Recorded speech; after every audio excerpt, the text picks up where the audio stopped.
बस कर्मचारियों समेत ऑपरेटरों द्वारा कलेक्ट्रेट पहुंचकर रोजी रोटी के संकट की लगाई गई गुहार। लॉकडाउन के चलते देश भर में पूरी व्यवस्था के साथ ही ट्रांसपोर्ट पर भी बुरा असर रहा। इस बीच सभी यात्री बसों के पहिए पूरी तरह से थम गए। लेकिन अब लॉकडाउन के बाद धीरे धीरे जहां सारी व्यवस्थाएं शुरू हो चुकी हैं, वहीं इस स्थिति में भी बस संचालित नहीं हो पा रही हैं, जिसके कारण बस चालक, परिचालक व इससे जुड़े अन्य कर्मचारियों के सामने रोजी रोटी का बड़ा संकट खड़ा हो गया है। इस समस्या से ग्रसित बस चालक, परिचालक व अन्य कर्मचारी सोमवार को कलेक्ट्रेट कार्यालय पहुंचे और अपनी फरियाद सुनाई। ज्ञापन सौंपने कलेक्ट्रेट पहुंचे बस कर्मचारियों ने कहा कि इस लॉकडाउन के दौरान बस कर्मचारियों की कोई मदद बस मालिकों द्वारा भी नहीं की गई, जिसके चलते इनके घर परिवार और बच्चों के सामने मुसीबत का पहाड़ टूट पड़ा है।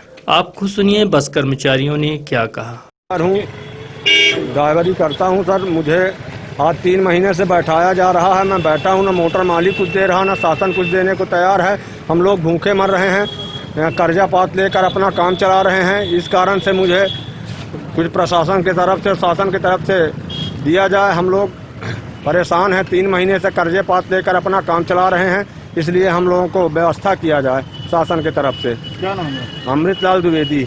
कलेक्टर कार्यालय मांगे अपनी ड्राइवर यूनियन भाइयों, हमारे सब बेरोजगार पड़े 3 महीने से, उनके लिए खाने पीने की कोई व्यवस्था शासन न मोटर मालिक कर रहे हैं। इसलिए हम कलेक्टर साहब को ज्ञापन देने आए कि कुछ न कुछ हम लोग गरीबों के प्रति सुनवाई हो, ध्यान दिया जाए, क्योंकि हम सब देश में हम लोगों के लिए हर जगह भेजा जाता है। ड्राइवर पर घाट, पहाड़, जंगल और 24 घंटा ड्यूटी हमारी तैनात रहती है। मिलिट्री पुलिस से भी ज़्यादा हम लोग ड्यूटी रहती है, लेकिन हम लोग को शासन की तरफ से और पब्लिक की तरफ से कोई भी सुनवाई या मांगे पूरी नहीं हो रही। हम लोग बेरोजगार हैं और घर में बैठे हुए हैं और एक दूसरे से उधारी लेके कर्जे करके अपना जीवन यापन और परिवार चला रहे हैं, फिर भी शासन सुनने के लिए कोई तैयार नहीं है। तो हमारा हाथ जोड़ निवेदन है कि हम इस समस्त भाइयों के लिए शासन व्यवस्था कराए, कुछ न कुछ खाने पीने को दे। क्या नाम है? हमारा नाम राम सिंह पटेल। इसके साथ ही बस ऑपरेटरों ने भी तीसरी बार ज्ञापन सौंपते हुए लॉकडाउन के समय का टैक्स माफ किए जाने की मांग फिर से दोहराई है। जैसा कि आप जानते हैं कि कोरोना की वजह से 22 मार्च से गाड़ियां लॉकडाउन में हैं। शासन ने गाड़ियां बंद करने का आदेश दिया था और अभी 7 जून से शासन ने कहा कि आप गाड़ियां चला सकते हैं।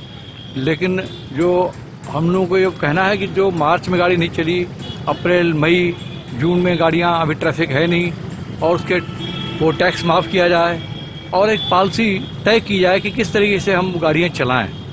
और डीजल के रेट बहुत बढ़ गए हैं और ट्रैफिक रोड पे है नहीं, और आप स्वयं जानते हैं कि बस ऑपरेटर की स्थिति बहुत गंभीर है और आगे कैसे करेंगे, क्या करेंगे, शासन ने वो नीतियाँ स्पष्ट नहीं की हैं।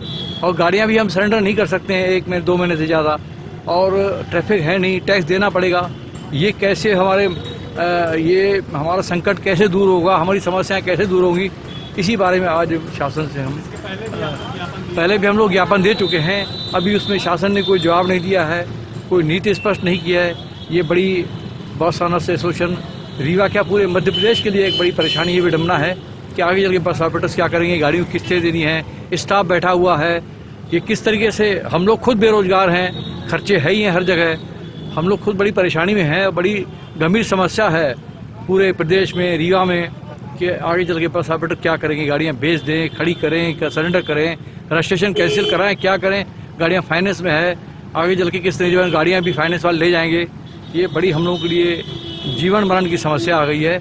उसी संबंध में हम आज कलेक्टर साहब के ज्ञापन तो फिर बैठ के मध्य प्रदेश स्तर पे इस पर विचार होगा कि अब क्या करना चाहिए। जब शासन सहयोग नहीं कर रहा है, शासन कोई नीति स्पष्ट नहीं कर रहा है, तो मजबूरन कुछ ना कुछ तो करना पड़ेगा, नहीं तो ऐसे तो हम तो बिक जाएंगे।